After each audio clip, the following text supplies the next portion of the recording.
And what is going on, everybody? Welcome back finally to another episode of the Designated Players and MLS podcast. It has felt like forever since we've talked to you guys and since I've talked to my good friend Connor Wright. Connor, how you doing, buddy?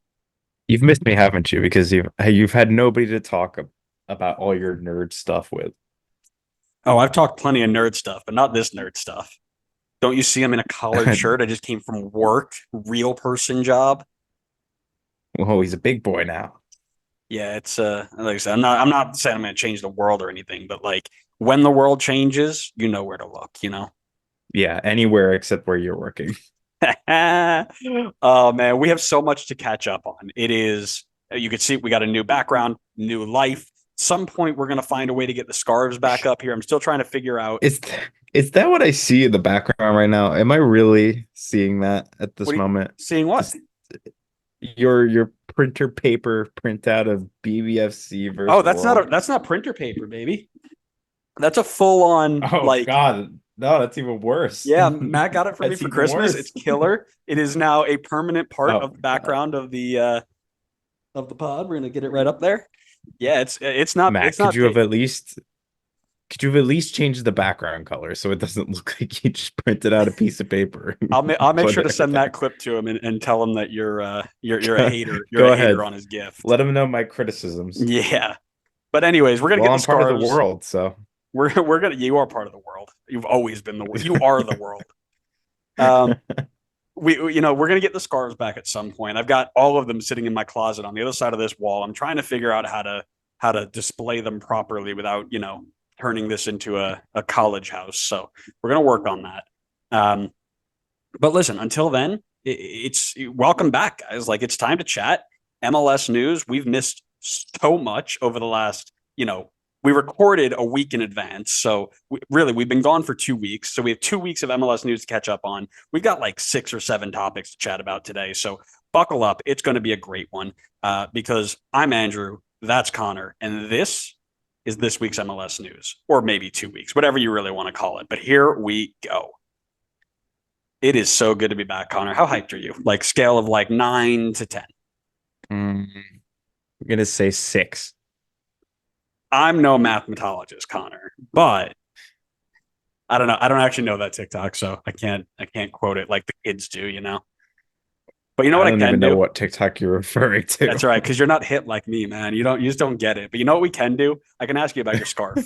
Tell me about your scarf there and your tennis hat if you want to talk about your tennis hat. Well, I'll skip the tennis hat. It's not the first time I've worn the tennis hat. And those who know know. That's all I'll say about that. But one of the topics that we're talking about today, a team with a lot of movement lately, is minted in ATL. Got the Atlanta scarf out. Oh man, that is a good one. I had to pick just the first thing I could find in the mess of scarves that are sitting in my as in a pile in my closet. It's what But happens when you have too many scarves. listen, first off, I do not have too many scarves. I don't have enough scarves. And the problem with this job is they're paying me big boy money, and now I have big boy money to do dumb stuff with, like buy way too many scarves. But the first one I That popped is out, true. first one I found, probably because of the color, nice little crew scarf to talk about a lot of things actually recently. I mean, we're going to start, I think, with the Columbus Crew and their CCL. I mean, the only way I can put it is embarrassment, right? We're a little bit late to this party, but we should probably start with the game that could have set Columbus to be the best team in MLS history, bar none. They traveled down to Mexico to take on Pachuca at a chance for the CCC title and got absolutely washed. They looked tired. They looked slow. They couldn't beat the press. It was the exact opposite of what we expect a Crew team under Wilfred Nancy to look like. Was that because Pachuca was the better team? Maybe. Was it because nobody really was properly prepared to play at a stadium that's at elevation higher than Denver, Colorado? Maybe. But none of those are really exciting as it could be, where the totally believable accusation that a Mexican hotel staff tainted the water that this team was using to cook and clean and drink. And everybody got diarrhea and got sick the day before the game. Let's chat. Hmm. Tell me about Hmm. it. What are They, your they well, they must have been doing this for the last like 15 years. Tell me then Yes. about what you think is happening with the Columbus Crew. What you think? Tell me your thoughts about the result. Tell me your thoughts about um, their performance, because I know you watched all 90 minutes, because that's just the type of sicko you are. Yeah, I mean, they got outplayed. They absolutely got outplayed. It was 23 shots to 11. And Pachuca had less possession with the ball. So they just straight up got outplayed by the better team, and there's no excuse that you could throw around of elevation or food poisoning. Like this has been a consistent theme for the last like 15 to 20 years where we're just not at the Liga MX level for CONCACAF Champions League. And that could be a whole separate discussion in itself, whether there's any like if there's weight to any excuses that people throw around for why that is. Um, I think Leagues Cup is going to be a good showcase of whether or not there is this gap between League MX and MLS. But right now, I mean, based on what happened in CONCACAF Champions League, you can't. It's hard to argue against the fact that there is still that gap because MLS teams did not show up in this tournament, and the cherry on top of all of that was Columbus's performance in the final, which was a good summation of MLS's performance in the Champions League this year. Yeah, I mean, listen, nobody wanted this result to happen except maybe FCC fans. But I think what was worse was how uncompetitive the game was, right? I was watching this happen, and it was just like I was watching a different team from what I'm used to seeing, right? It is, they got picked apart by a 34-year-old Solomon Rondon who, listen, I mean, Everton are massive, but he was their worst signing like this decade. He was terrible. And each attack, they looked like they were always behind in transition. They were always going to get caught in really bad positions. And if VAR and Patrick Schulte didn't step up, it probably would have been worse. It was a really poor reflection on the league itself, right? Because, not that it showed that like Liga MX is clear of MLS because Columbus took down Tigres the round before, right? But what hurt was that in the biggest game of the year, they fell so flat so quickly, right? And we've seen it like there are other games in there. The New England got hosed, right? Like there are other games where we've just looked really uncompetitive, and that's disappointing. That's a disappointing look. But what I do want to know is it all their fault? I want to talk about this food poisoning rumor. In the end of the game press conference, Nancy was sure to give credit to his opponents, the clear better team, which was not arguable, right, based off of what we were watching. But he also mentioned that his entire team and staff were dealing with stomach problems, diarrhea, and other health issues the night before the game. Do you think that there was some game manipulation happening here? No, no, I don't think there was any of that going on. That just sounds like a bunch of excuses. If we're gonna lose, I'd rather us just straight up lose, like what most likely happened here.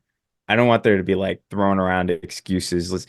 Like I've seen Jurgen Klopp do that with Liverpool, and it always just makes it just makes it look so much worse than it actually is. Where he's like, oh, they didn't cut the blades of grass evenly, so our players were tripping all over the blades of grass, and that's why we lost the game. It just sounds so stupid. Like just accept the loss, move on. Like I don't think the team suffered food poisoning, and that was the reason why a 34-year-old Solomon Rondon tore you apart. To be fair, Jurgen Klopp is a fraud. So, I mean, whatever. Coming from the Everton fan, no bias there. Whoa. Bias. What are you talking about? Listen, I genuinely, I don't think it's out of the question. Like CCC, it's not huge for us, right? Like we know that it's not a big deal, but for them, it's massive. It's a shot at the Club World Cup. They get to play against the biggest teams in the world, and they win it all the time. It's bragging rights. So, would they go as far as to ask the hotel serving staff that, maybe they use some bad water to cook their food? I wouldn't. I wouldn't be shocked. But here's my like kicker. It's the biggest game in the club's history. Are you not taking your own chefs with you? Are you not taking your own pre-made meals, bottled water, anything like that? Like, I'm not saying you have to expect it, but wouldn't this trip look like, wouldn't you expect to have more people there to rule out anything like this? It doesn't fit in the salary cap. Nice. Yeah, that's the one that kind of got me thinking about it. But um, at the end of the day, I'm sure any team going to Mexico for a game like this is probably not taking that chance again. They're going to get cooks there. They're going to bring meals and food and water and whatever. But it wouldn't shock me if this was like a real thing. Now, again, I'm not coming out and being like, "Oh, that's the reason we lost." Like they were bad, right? They looked poor. They weren't good in transition. They were beaten by the better team. But I mean, it doesn't shock me if that happened. All right. Well, that's your opinion. Fair Well, enough. people were really quick to fall onto this like problem, like the reason that we lost is because of the spending issue, right? Like they spend more than us because salary cap, blah blah blah blah. Usually that's a and we've talked about this before in earlier rounds. Like usually that's a pretty decent reason to fall back on things, but not in this game. I wouldn't use that in this game.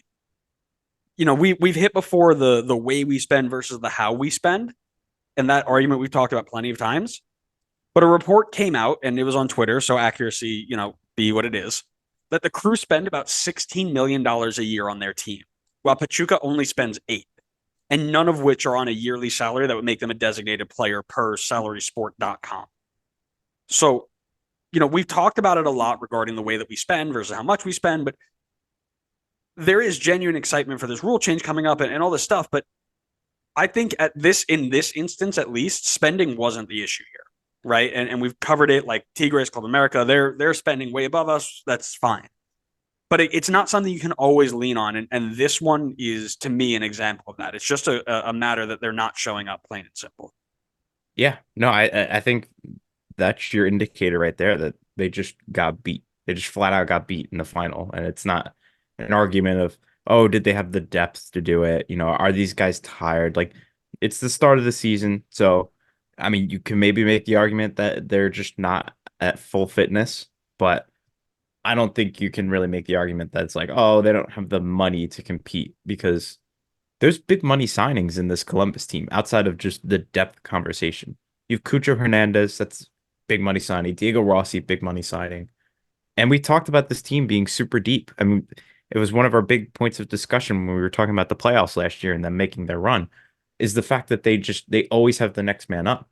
So I don't think you could necessarily make the argument that like money was the problem in this case. Maybe money is an issue for some of the other teams where they are going through maybe some injury problems and they don't have the depth to substitute the next guy up. But in this case, I don't think that was the reason. I mean, I think it came down to a one-off game and Columbus didn't show up in the one-off game. Like it's going to happen sometimes. I'm sure other teams probably also experienced it in this tournament.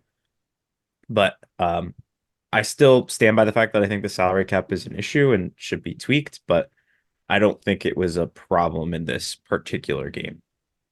Yeah, yeah, agree completely. So, alrighty, let's stick in Columbus then and move into a potential transfer out, and one of the biggest ones from their academy to date, and that is Aidan Morris, who is rumored just today, at the day of recording, to be on his way to Middlesbrough, a $4 million transfer rumor.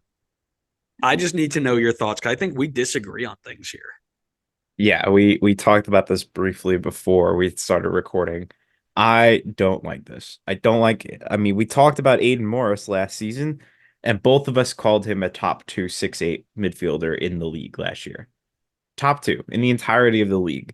I think his level is better than championship. I don't think should be on a championship team, and I don't think Middlesbrough is in a situation like Leicester, Southampton, where they're like one of the top teams to potentially go up next season. I mean, they've been consistently hovering around the bottom of the playoff range, but I never feel like they're a threat to get up. Like, sure, next season they could do the exact same thing that they've been doing the last 3 seasons and maybe just scrape into the playoff where they'll probably just lose again. So I'd rather not see Aidan Morris rotting in the championship.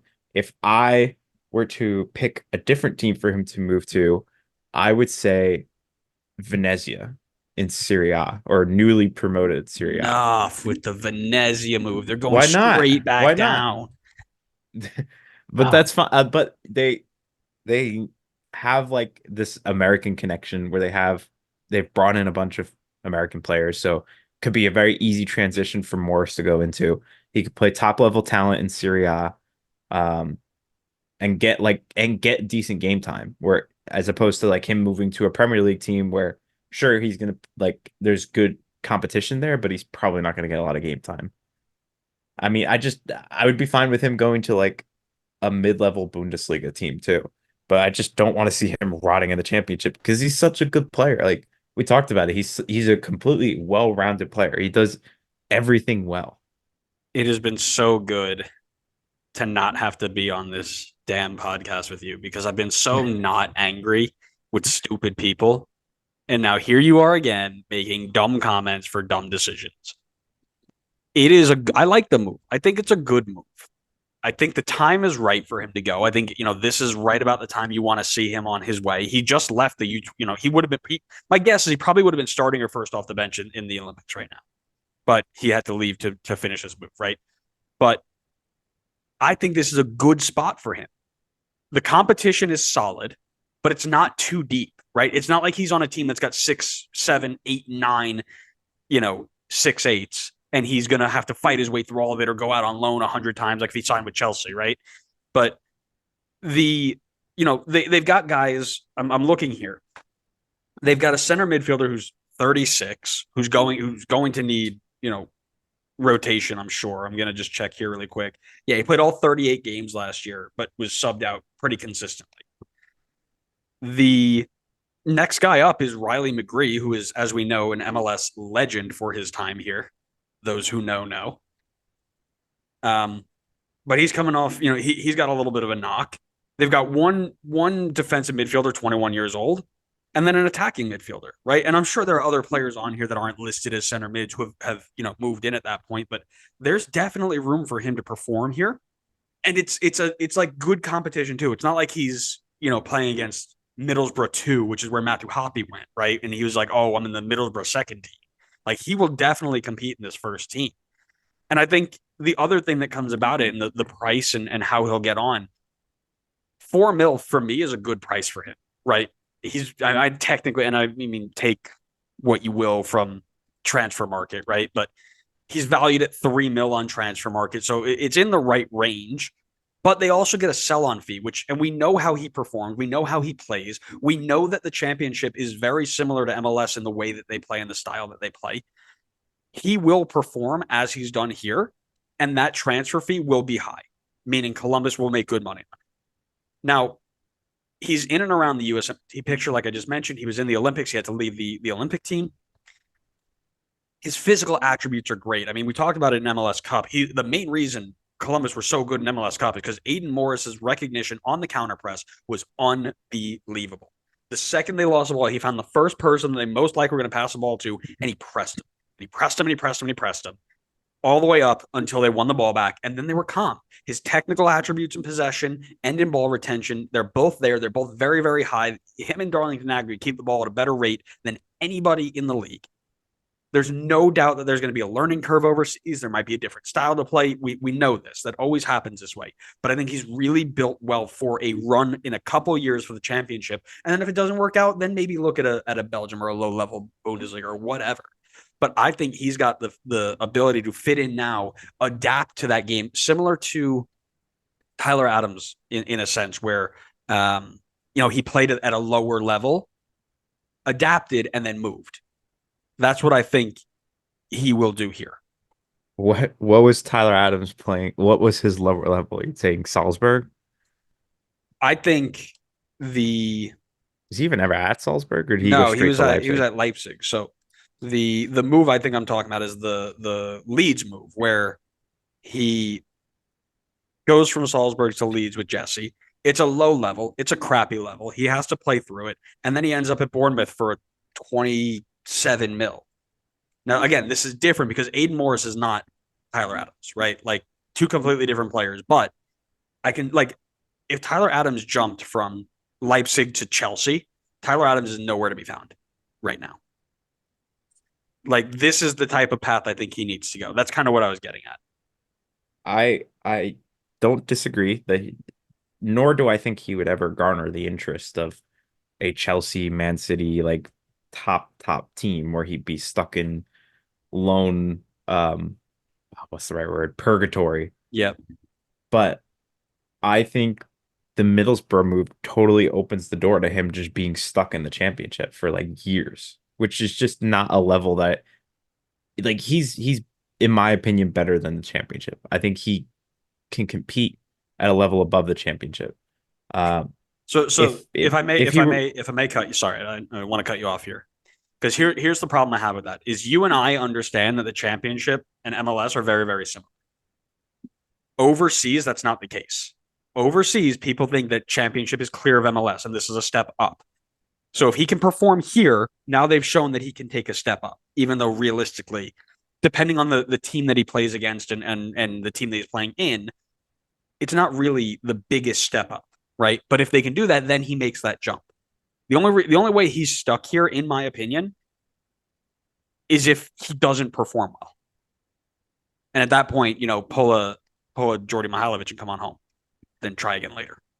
I think well, that's the worry is I feel like especially as a midfielder, I feel like it's going to be harder to stand out. Like obviously with a striker, it's easier to just look at the stats and be like he was good or he was bad. Did you score goals or did you not score goals? I feel like with a midfielder like Morris, who's not involved in the attack as much and he does a lot of the dirty work that doesn't show up in the box score, it's going to be harder for him to stand out if Middlesbrough is like just stuck in this Millwall-esque loop where you're just constantly stuck in the championship.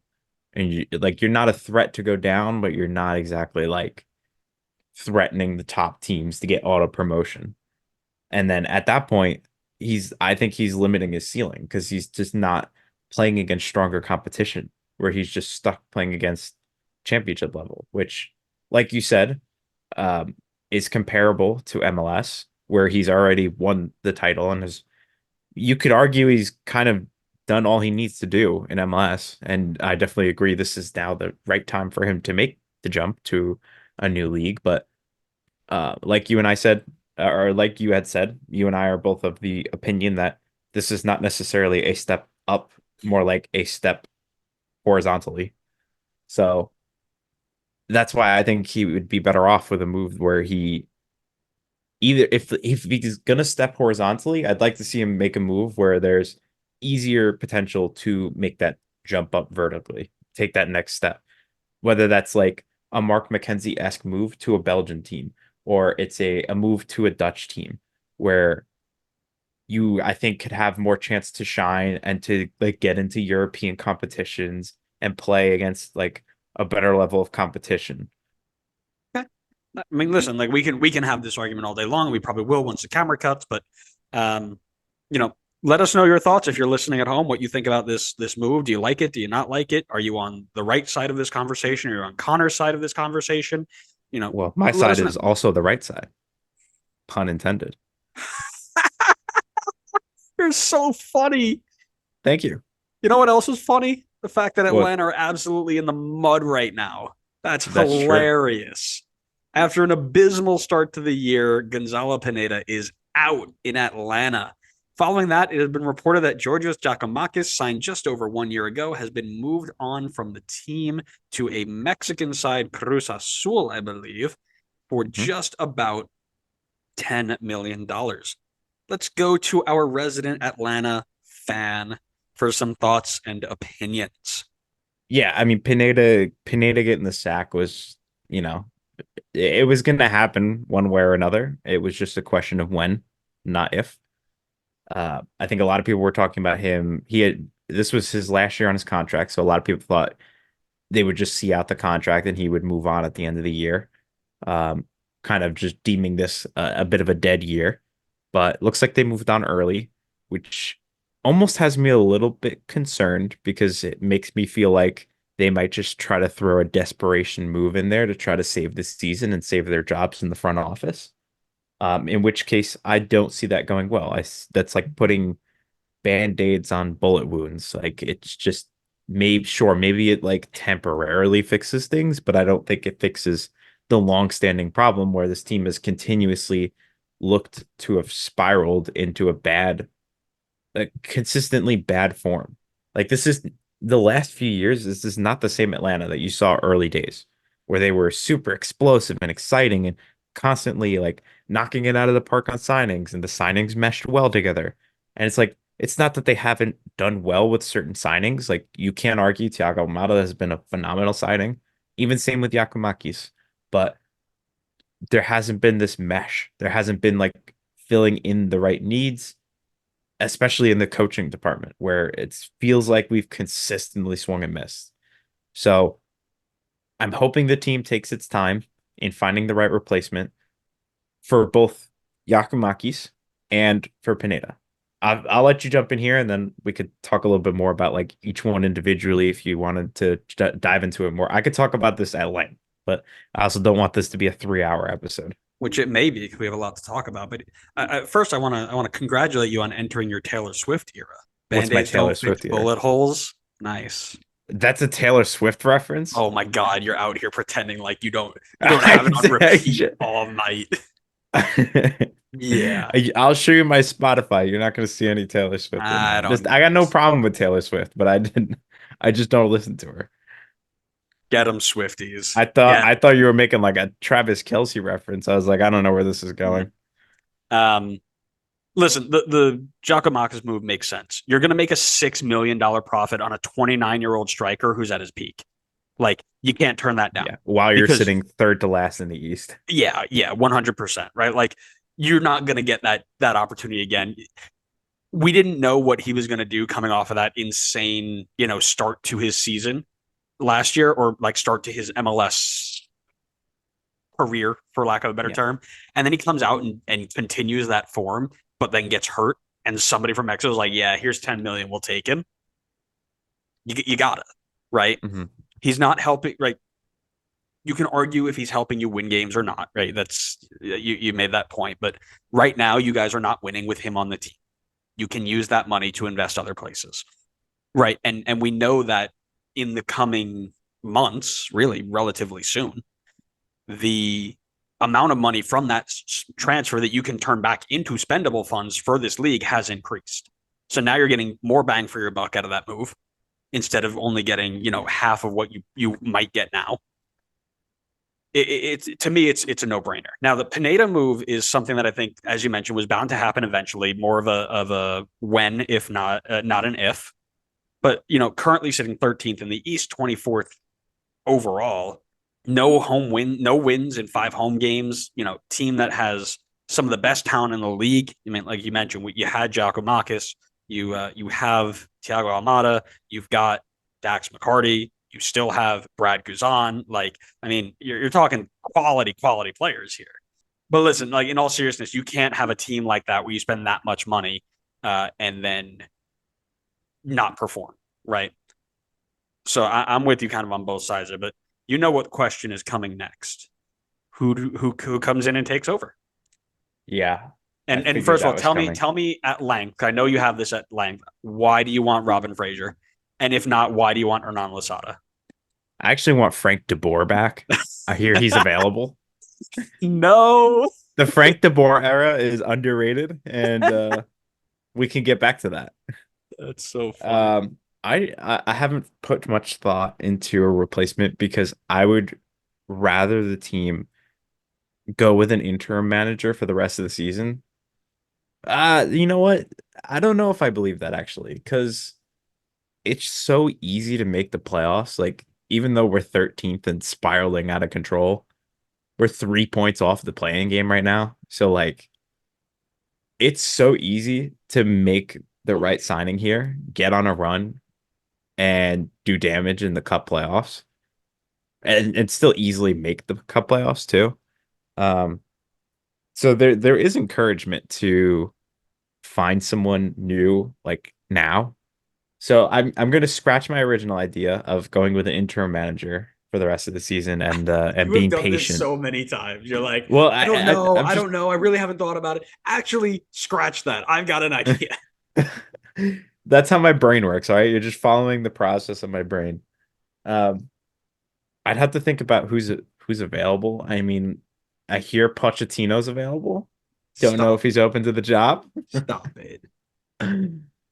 Um, Let me get back to you on names, but I would say they should go for a manager quickly because you could turn around this season very easily.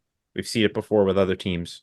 So if they can get another DP to replace Yakimakis and get in a new head coach that's going to make things work, then I think this team could still easily make the playoffs and make a push. I think Supporter Shield's probably out of the picture at this point, but I guess there's also the question of Thiago Almada leaving in the summer and replacing him as well. Uh, All right, I'm gonna let you I think about it yeah. because here's what I'll say. Also, think about Giacomakis' replacement because spoiler alert, that question's coming soon. I This already isn't started talking about that. this isn't a Nashville, right? I don't think that an MLS veteran that we joked about earlier is the right fit here. I think there's too many internationals of relatively high pedigree that need somebody else. And the original rumor was that the former boss of Al Ittihad, Marcelo Gallardo, was kind of on the radar here. But unfortunately, it seems like he's being tempted by the likes of AC Milan or Barcelona. So I don't know. I mean, probably Milan because I don't think Barcelona can actually pay him. Oh, you'd be surprised. They got more levers to pull. They can't register 9 players. They're like 2 months out of the season. They can't register 9 players. Side note, really quick. I just Googled on transfer or I searched on transfer market for available managers right now. Mm-hmm. The first I don't know if this is no, it's not sorted. The first four managers that came up, the All former last club that Chelsea. they were listed Yeah, with, Chelsea, Chelsea, Chelsea, Chelsea. yeah. I've seen those. I've been using that as well. So that being said, I also don't see like a European target making his way here. So like a Lampard or a Graham Potter or like a how Dean Smith came to Charlotte, like that would be like Frank de Boer coming here. He'd be very rigid. He wouldn't let the team flow. So what I really think you need is some South American influence, right? And one name that popped up to me in my search of coaches here was somebody like Diego Cocha, I believe is how you pronounce that. He's the former Mexican national team manager. He's worked through Liga MX. He's worked through the Argentinian league, and I think he would be a really good fit here. I think he could attract players from South America and Mexico to play under him and make Atlanta fun again. I think it's a decent shout. And then if you're going to go for a long shot, right? I mean, Pacha's there, but Jorge Samaoli, who worked through South America and Europe while also coaching like Chile and Argentina and that kind of group. Even though he'll probably have more European ambitions, I think that could be a good get to continue the influence of those South American players coming to your team. I think those two might be pretty good names, but I think Cocha, the Mexican national team manager, might be the guy I would target if I'm in this position.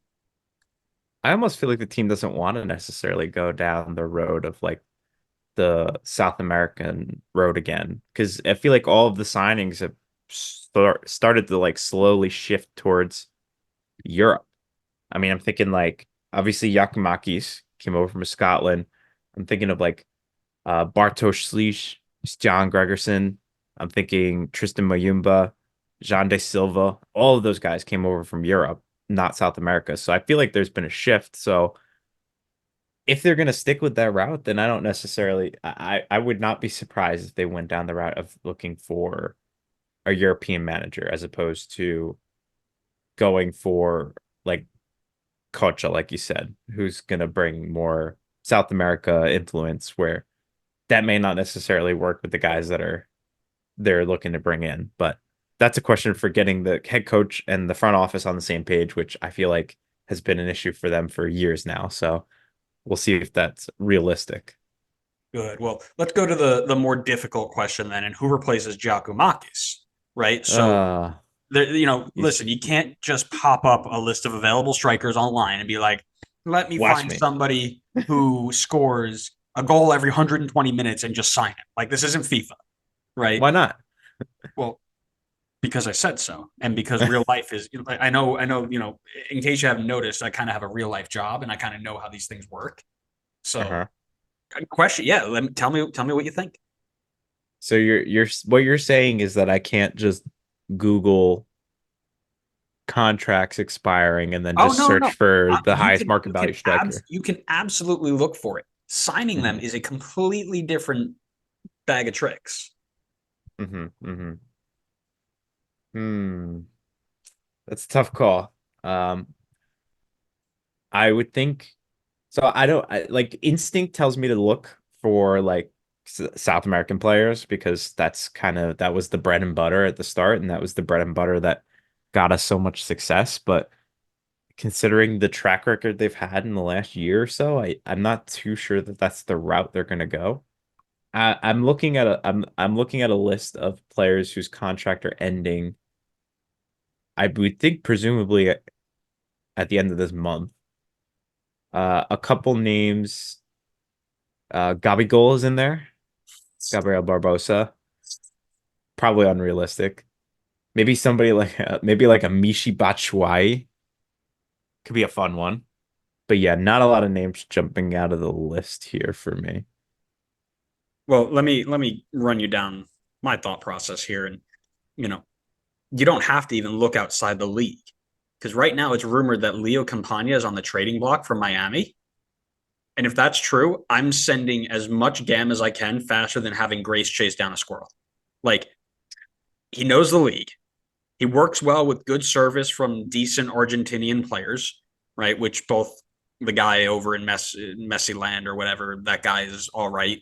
And so is this Almada kid. Yeah, And but Amada's going to be gone. you don't know that. That's not confirmed. I do know he's 100% he's gone by the Where? end, at least by the end of the season. Where? We where? To Europe. Exactly. You don't know because it's not confirmed. But here's the other thing. He's an aerial threat, man. He's good in the air. He knows the league. He can play against he's proven he can win balls in the air against these defenders. I think if that's the case, that's where I'm going. Now, if you do want to look at somebody outside of the league with expiring contracts, which you were just mentioning, this guy, Memphis Depay, out of contract and somebody who I think can excel greatly in Atlanta. Now, unrealistic as it may be, I tweeted out like, "Oh, I'd throw a bag at him," and people were all over me like, "Oh yeah, like not happening." Sure, but that's if I'm thinking like who might fit well there. He's a guy there, and like you mentioned, I've said for years now somebody should make a run at Mishi Batshuayi. Right, that dude could make any MLS team better, and his contract's up soon as well. So listen, here's what I'll say. We're not going to know who this replacement striker is until the new coach is signed. I don't think they're going to sign a striker before the coach has a say. I hope not. Yeah, which would be terrible. So I think get used to seeing Daniel Rios leading the line because that's it's more likely what you're about to see. It's super exciting. That'll get the 60,000 and Mercedes Benz off their feet. All right, I'm going to ask you one more question here about Atlanta, and then we'll move on. What does this mean for the rest of Atlanta's season? Is it over? Do they have hope? And I know you kind of hinted at this already, but talk to me about like specifics. If they look to sign a new manager uh relatively quickly, I would say season's definitely not over. If they are going with a caretaker manager for the rest of the season, nothing I'll never say that it's over because 9 teams make the playoffs in each conference, so it's very, very possible that the team could still get in the playoffs. But I think if they go interim manager, that's kind of their way of waving the white flag and being like, all right, well, whatever happens this season, we don't really care. We're just going to build towards next season, which at this point, I'm not necessarily against that decision because I'm assuming Almada's gone in the summer. Yakimaki's is gone now. Head coach is out. So there's a lot of work to be done. And I think if you rush it, you're just screwing yourself up for the long term. So I'm not against that decision if they go with it, but I would say the manager signing is going to be the indicator of whether or not they're going to continue to push for this season. Yeah, here for me, there's not a ton to worry about here now, and this is why Nutmeg Soccer, a very good account on Twitter. Just many people go follow it. I enjoy them a lot. Um, they posted this good graphic on XG differentials per 90 minutes. Atlanta are sixth on the list in XG versus XG against in terms of like positive. They have the sixth most expected goals compared to what they give up. they're creating chances and they're not giving up a ton. They're just not finishing, and they're getting really bad bounces at the beginning of this year, right? I think on Major League Journeyman, Dak was talking about like they played Charlotte and they were crushing them. And they hit the post and they had a good save by Kalina, and then they come down the other way. Their first attack, they serve it into the box. One of the Charlotte guys comes across and like turns his back, it hits off his ass and goes off the post and in, like just weird stuff like that is never going to stand up the long test of time, right? So combine that with the fact they're only 3 points out of a playoff spot with a little less than 20 games left to go. I think they're okay, and I'm glad they didn't wait to make this change because they're going to avoid the complacency. It's going to kickstart that team to ride this new coach wave, get on a little bit of a run, and get into the playoff spot even before Leagues Cup break, which would be massive, right? That's a huge. If you can get in before the we take a full reset break, it puts you in a great spot. So I wouldn't be terrified at all if I was Atlanta. I'd be actually kind of, I don't know if I'd say excited, but like I'd have a positive outlook that they'd turn this around. My only concern is the mentality part of it. If we saw what happened with we saw what happened last year with Austin, where I think mentality played a huge part in them being unsuccessful, and I could see that happening with Atlanta. I'd say a pretty big difference though is the leadership aspect in Atlanta. You got guys like Dax and Brad Guzan who are super experienced and can hopefully help the team avoid that from happening. But there is a lot of work to be done for this team to still be able to fully turn it around and be competitive in the playoffs if they do make it, because you're potentially looking at replacing two guys who have literally carried this team on their back for the last year and a half.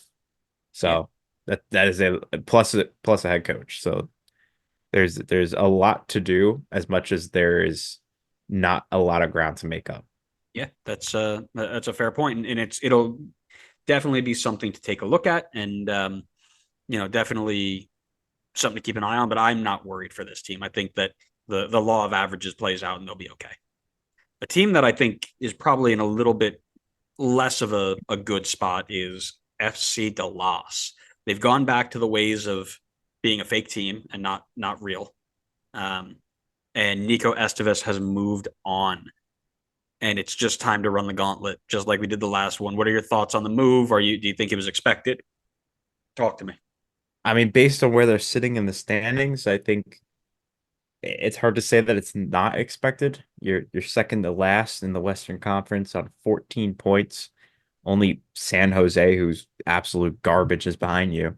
So that's not saying much about being second to last as opposed to last.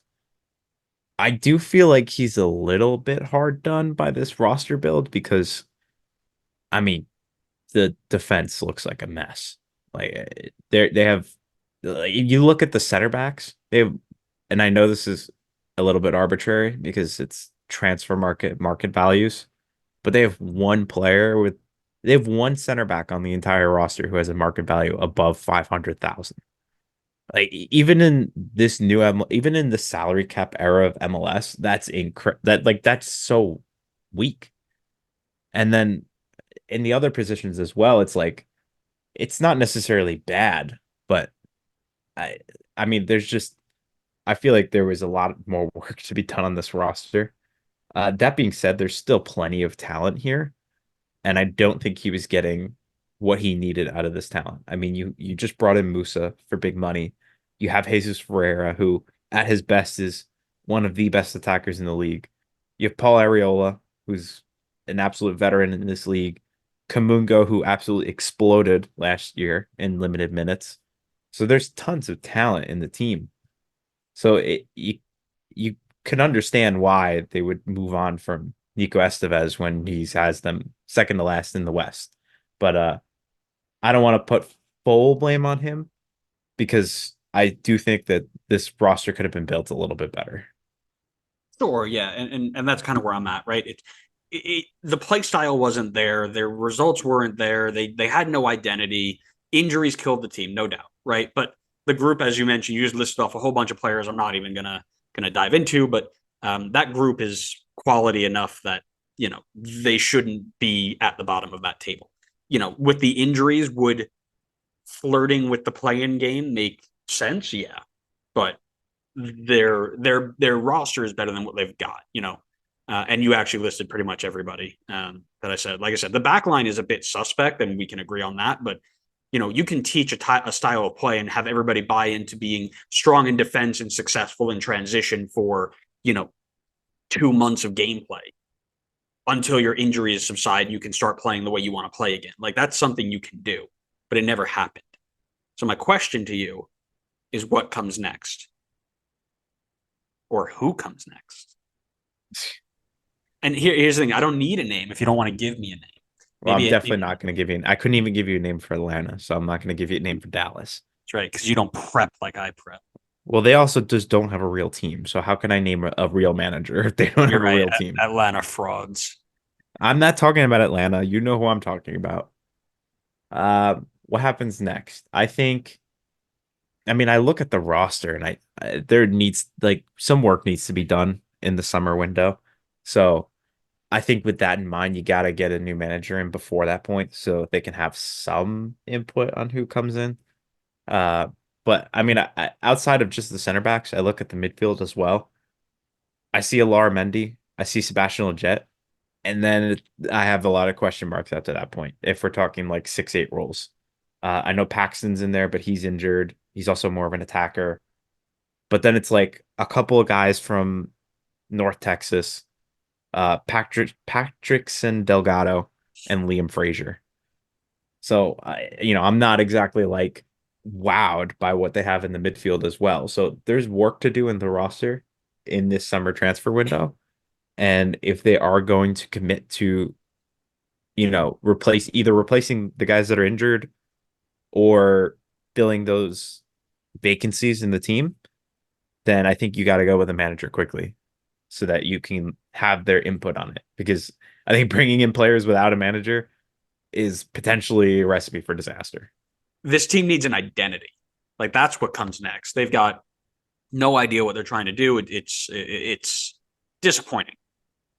Whether it be transition, whether it be possession, wide play, gegenpress, whatever you want to do, they need to know who they are. So whoever comes in needs to have a clear and precise plan of action, whatever it may be. And of course, you'd love to see them go after somebody big and play some exciting, expansive football, whatever, right? I have a feeling it's going to be somebody up and coming, in the coaching world. That's kind of their MO. They don't really go for the big names.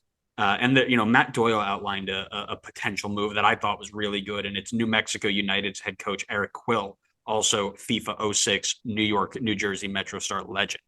His resume is really good. He was in the FC Dallas, coaching academy system. He coached the second team for a while.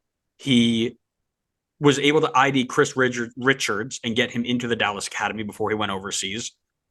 He was an assistant under Wilfred Nancy in Columbus, and now he's got New Mexico at the top of the USL Championship. He's got a clear-cut identity. He knows what he wants to get out of his players. And even if it means that they don't succeed necessarily right now, they now have a plan going forward saying, okay, our coach wants to play this style of play. These players either do it or they don't. Let's get players in who can do that. So I think he'd be a really good fit just based off of that quick outline. Or maybe you're looking at the next really good MLS Next Pro coach, right? Their MLS Next Pro team is top of the table right now in That's what I was just looking at. Both Group B and their and the table overall. So, I mean, you might not even need to go outside. Go outside. Always go outside. Touch grass. Breathe air. Never. Never. But you might not even need to go outside your own group there. You've got a coach who understands what he's trying to do, and maybe that works for you. And who knows, right? So that's interesting. I would be interested to see how the fans react to it because I feel like if you're a fan, you may be looking for like a more marquee name-esque signing at the head coach spot. But this last offseason proved that a lot of teams went with the lesser known guys, I'm thinking like DC. I'm gonna forget what teams did it. Because we didn't put out our thoughts on the coaching transfers with our player transfers. So we'll have to do that this offseason. Somebody, oh my God, I can't remember. Didn't somebody get like the Columbus Next Pro coach? Yeah, that's Montreal. Montreal, yeah. Okay, that's what I thought. So yeah, so some lesser known names, it wasn't even like recycled MLS managers or your um Dean Smiths coming over from England. It was guys who haven't made the MLS name yet, and taking a chance on them. So wouldn't be surprised if they do go that route. I know we talked about North Texas head coach. I looked it up. It is John Gall, I believe. Don't quote me on that. That's what it looked like. But his LinkedIn lists him as an assistant coach, so I'm not 100% sure now. LinkedIn. Yeah, I You're got a such a LinkedIn. nerd. That's the only thing that came up other than an article from Dallas. So if we're gonna talk about him, I'd rather name him correctly, John Gall. But yeah, we'll see. Maybe they'll monkey wrench it and just bring in somebody out of nowhere from Europe. Did you read the third degree .net article? No. So John Gall stepped up to the FC Dallas bench, and there's another guy coming in to take over the next pro side. So Peter Lucen is taking over head coaching job at Dallas, it seems, and John Gall is the assistant coach. So All who right, well, knows? we'll just cut out everything I just said. So here's a question: can FC Dallas come back right now? Is there a chance to rebound? Of course they can. Come on, this is MLS. You have 9 teams making the playoffs in each conference. They have more than enough time to make a run and get into the playoffs. There's teams right now, multiple teams right now that have been on 5+ game winning streaks. If Dallas can do the same thing, I almost guarantee you they will be in the playoffs. So if you're a Dallas fan, relax. There's plenty of time to turn this around. Yes, you're probably out of the supporter shield race, but that's all right. That's the less important trophy anyway. Just Whoa, get whoa, hot at the right calm down. time, and you could go win MLS Cup. Listen, just because I left the state doesn't mean that you get to change your mind all willy nilly because I can't beat you up now. I've always stuck by MLS Cup's the better cup. And you've always been wrong. Look at that. Listen, yeah, I don't think they're down and out yet, but I do think it's tougher for them to get in than Atlanta, right? If they can just stay in it until their injuries heal, I think they're okay. But until they get that clear identity of what they want to do, I think they'll be in a bit of trouble. They're a little bit under halfway through the year. They're 7 points off of Portland with 2 games in hand. It's not crazy to think that they could put a few good performances together, but they need to do that quickly because the longer they wait, the more that gap widens. So, all right. Well, we have to cut it there because we have so much more to talk about, but we can't put it all in one episode. So we are going to cut it and we are going to post the next half on Friday. That is going to be new players in Marco Royce, Shoki Lozano, and Timothy Ream. So make sure you are subscribed to us wherever you get your podcasts. When that episode goes live, you can let us know about your thoughts on those moves. And make sure you're following us wherever you get your social media, mainly TikTok, YouTube, and Twitter. That's where we're most active. So come on over there, give us a follow, and hang out with us. We love having good conversation and chatting with all our friends. So we hope you enjoyed this episode. We will see you next time on the next episode of the Designated Players and MLS podcast. See ya.